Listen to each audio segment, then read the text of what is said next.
Lo mau sejarah resmi apa sejarah kagak resmi? Secara nggak resmi dong, secara nggak resmi. Secara resmi kan udah bisa dibaca di websitenya. Jadi ini secara nggak resmi.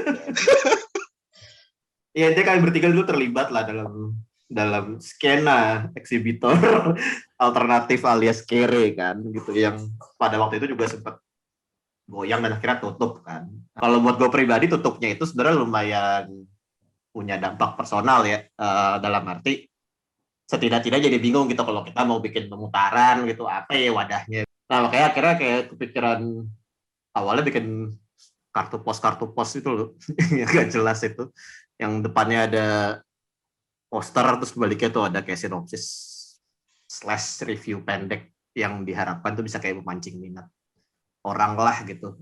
Terus habis itu yuk kita bisa bikin pemutaran bareng gitu.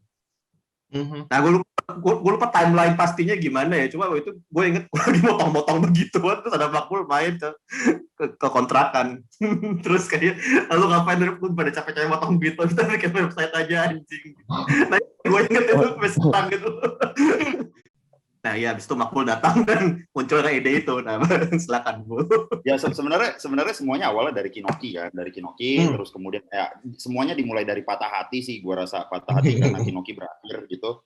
Si Adrian waktu itu lagi demen-demennya ngedesain. Gue inget banget salah satu itu adalah Breathless ya. Ada. Ya, gue waktu itu sempat punya blog juga sih, blogspot gitu, nulis-nulis review lah. Habis nonton nulis di situ terus ya itu gue main ke kontrakan itu.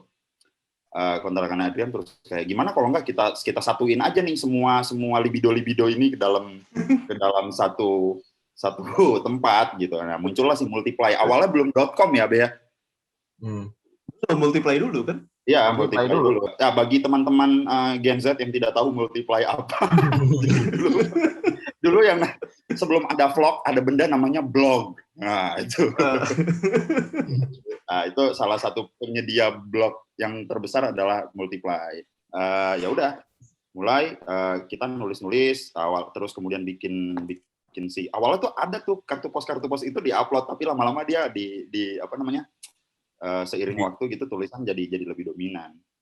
Dari situ sih awalnya. Terus emang program begadang ya, karena waktu itu gue ingat sih Adrian lagi skripsi, gue juga lagi skripsi, jadi kayak udah nggak ada kelas gitu. Tapi kita juga nggak tahu lulusnya kapan. Windu lagi ngapain? Udah nggak ada kelas. Kita waktu itu udah classless society. Windu udah lulus itu. Gue baru masuk sekolah lagi cuy. Ya udah deh, mulai itu awalnya program-program begadang gitu. Sebetulnya sih gitu, program begadang ada tulisan diupload biasanya jam 11 malam pas udah beler gitu terus diupload gitu. Besok paginya sadar anjing ada typo, diedit lagi. Tapi kenapa dari Kinoki, dari eksibisi terus jadi lari nyaksi tuh? Karena di Kinoki sebenarnya juga program kerjaan job kita juga sebenarnya lebih ke programming ya. Adrian programmer, terus gua biasanya lebih in charge ke diskusi setelah pemutaran. Terus Windu dia penasihat politik gitu. Nah, tapi untuk muterinnya sendiri enggak kesana akhirnya jadi postcard sama Multiply doang itu.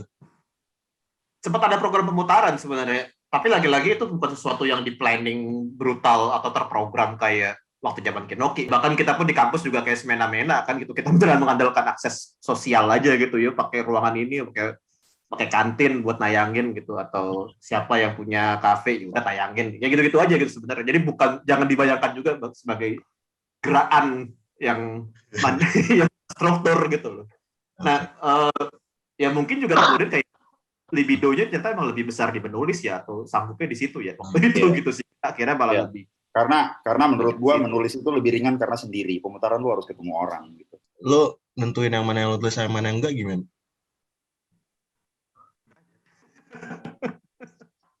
Kalau cek lagi kan sebenarnya satu pertama kami sebenarnya sangat mencerminkan diri kami masing-masing ya. Maksudnya kalau gue lupa tulisan gue tuh 500 atau anything, tapi keduanya ya lovey-dovey, melancholy stuff aja gitu yang memang fasenya begitu gitu. Gue lupa tuh pertama bulan, tapi sampai tahun itu singkat gue La Commune gitu yang di Jogja kayak nggak ada yang ngomongin film itu kayak kecuali dia gitu. Dia nge-review film yang cuma dia doang yang nonton. Jadi emang kagak ada kebijakan editorial sama sekali. Dan kayaknya tuh waktu itu lebih pada kalau kita gali-gali ya kayak sebenarnya kita nulis film ini tuh buat apa sih? Buat nyari teman sebenarnya. Jadi kayak siapa tahu gitu ketika gue nulis tentang ini terus ada juga orang yang sama kayak gue yang kayak anjir gue juga nonton film itu tuh, terus kita bisa gibah bareng-bareng di Dunkin gitu kayak gitu. Iya. Ada yang nonton La Commune juga, Landu? Tetap nggak ada. Hah? Ada yang nonton La Jadi, Commune? aduh, La Commune itu tuh ceritanya, gue kan habis sakit mata ya waktu itu ya. Terus gue, beneran, gue tuh habis sakit mata gitu. Terus habis gara-gara sakit mata tuh gue nggak bisa nonton film panjang kan. Males bawaannya. Terus suatu hari gue capek gitu kan, habis dari mana gitu gue pulang ke kos jam 12 malam gitu. Gue lagi bosan banget. Gue kan biasanya kalau lagi bosan tuh nonton film yang bosan juga ya. Film-film yang bisa gue ignore gitu.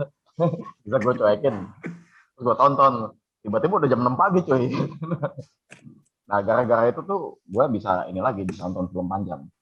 Nah terus kok nggak ada ya film ini reviewnya ya dalam bahasa Indonesia gitu. Padahal ini film bagus gitu. Terus ya udah gue tulis. Okay. Berarti asal muasalnya adalah patah hati dan sakit mata. Gue revisi. Iya. Patah hati, sakit mata sama ini Gang Mawar cuy. Kontrakan nih. Ya, ada sebuah kontrakan di mana entah kenapa kontrakan itu sangat kacau. Oke.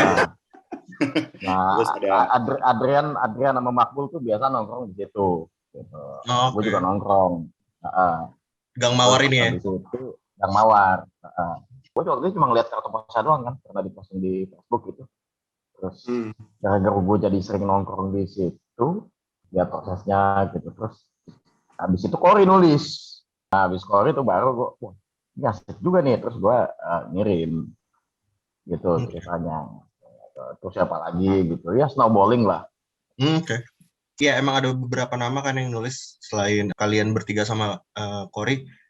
Tapi yang kemudian terus nempel bareng kan ya kalian berempat gitu. Yang lain kenapa nggak sampai diseret terlibat sampai sejauh sekarang misalnya? karena emang tidak pernah ada penyeretan sih. Jadi biasanya waktu itu nggak, ya, jadi emang ya gitu Chen. Jadi kayak kalau misalnya dilihat CP ini sebagai sebuah agenda global gitu untuk mengalahkan apa gitu, itu emang nggak pernah terjadi. Orang tuh malah kalau mau kontribusi ke CP waktu itu kita merasa dikasihani gitu loh. Oh ya Allah, Benar sih. iya benar. Dia nulis. Jadi kita ya Allah makasih ya gitu udah nulis gitu. Tapi kalau misalnya ada yang nulis tulisannya jelek, kita juga kata-katain gitu. Jadi kayak orang yang suka dikasihani tapi nggak tahu diri gitu modelan. Ya.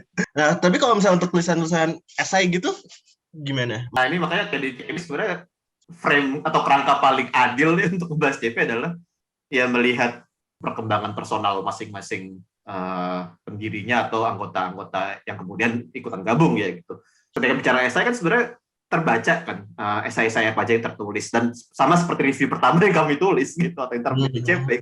Esai-esai itu pun juga mencerminkan ketertarikan atau interest masing-masing dari yang menulis gitu. Windu tadi dengan politik gaibnya dia gitu, dan Makbul dengan cinefilia random dia gitu. Pun gue juga cinefilia random juga awalnya, tapi kan gue belakangan akhirnya terekspos ke film Indonesia sebenarnya dan lebih fokus ke sana. Ya jadi lebih kemudian. Tapi esai pertama gue malah sebenarnya juga bukan soal film Indonesia gitu, bukan soal apa French New Wave kalau salah inget atau neorealisme Itali gitu, sejarah sinema kanon dunia itu gitu, yang sekarang malah gue sebenarnya nggak terlalu tertarik gitu, cuma hanya pengetahuan aja, tapi bukan sebagai interest buat nulis gitu. Nah yang lain sih buat gue juga mungkin juga mengalami hal yang sama ya gitu sebenarnya.